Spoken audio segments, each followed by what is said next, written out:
Let us talk about technology. Technology as a career barrier. Can technology be a barrier? Can it be a hurdle? Can it be something that impedes you from moving forward in your career? Chances are less is when we think, right? Because technology helps you advance in your career, technology helps you do things better, technology helps organizations move better. But as an individual, does it create some barriers for us?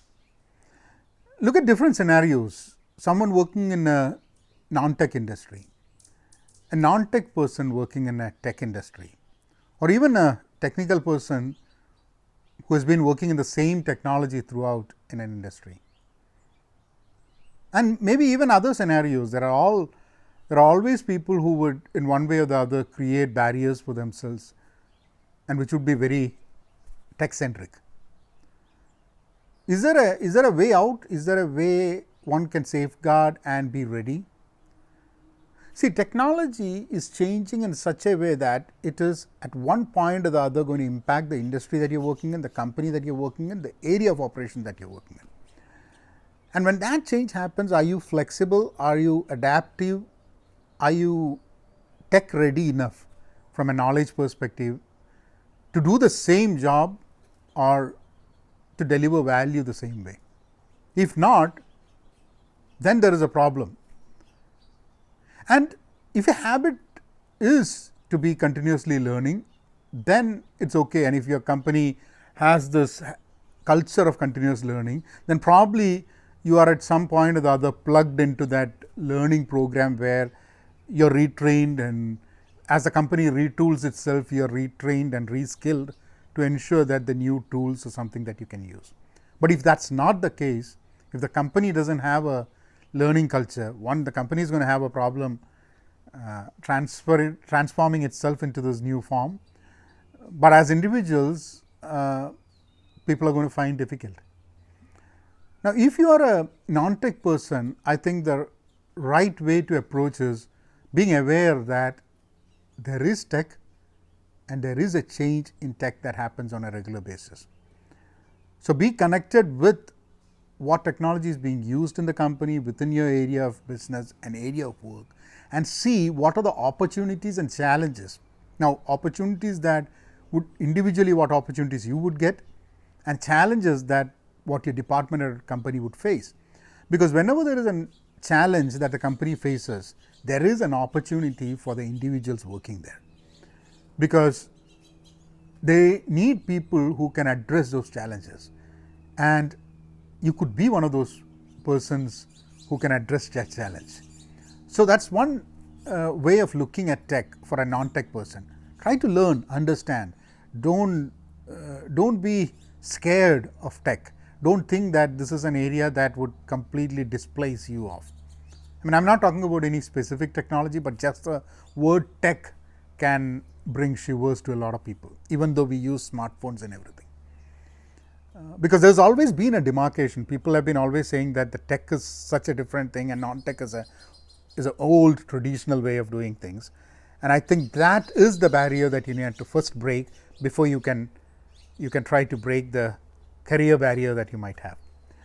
Now, for already a technical person, how does a barrier come for them?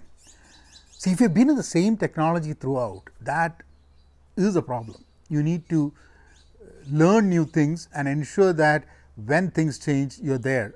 You're not going to be last on the list to be called for getting something done. Now, one problem that companies usually face, especially during transformations and during migrations into new technology platforms, one of the things that companies face is there are a lot of people who would be put to work on the new technologies. There will also be a lot of people working on the old technologies, because at any point of time during a transformation, the bread and butter of the company would still be residing in traditional legacy systems. So, there will be people working in the legacy systems. So, some people might be okay, they will keep doing the legacy systems and they will say when the time comes we will take care of it. But there are going to be a lot of other people who are going to be feeling very uncomfortable working in the legacy. They know that it is important, but they know that it might in some way or the other hinder their career. because the more they work with the legacy systems and they don't work with the new systems that are going to come in place, and if the company doesn't have a system to train them and migrate them and use them for the new technology, they would find themselves displaced. And I think it's a very important thing that the companies should take care of, to ensure that people working in legacy systems should not feel left out. They should have a path to move and migrate towards newer technologies. And the work that they're doing currently to keep the business running is as important as people who are working on building the new platforms and new technology. That realization on a company, on a management leadership level and at a team level is very important. If not, you're going to have a lot of people who are going to be very dissatisfied and demotivated on what they're doing. And there